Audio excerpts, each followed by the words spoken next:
आमच्या व्यथा कोण जाणून घेणार आहे? आमचं वर्गीकरण करून आम्हाला खाईमध्ये टाकण्याचा षडयंत्राचा या ठिकाणी आम्ही जाहीर निषेध करतो।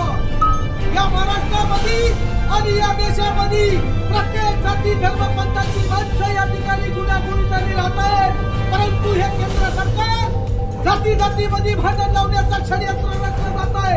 याचा आम्ही या ठिकाणी जाहीर निषेध करतो आहोत। या बंदला रिपब्लिकन पक्षाकडून मी या ठिकाणी जाहीर पाठिंबा देतो।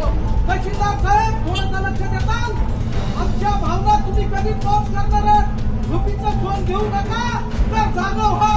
या देशामध्ये 6,727 जाती निर्माण कुणी केल्या, त्या प्रत्येक जाती धर्माला न्याय देण्याचं काम विश्वभूषण बाबासाहेब आंबेडकरांनी संविधानाच्या माध्यमातून केलं। त्या जातीमध्ये निर्माण करण्याचं काम विकासची व्यवस्था करते। या व्यवस्थेचा आम्ही धिक्कार करतो। संविधानाचा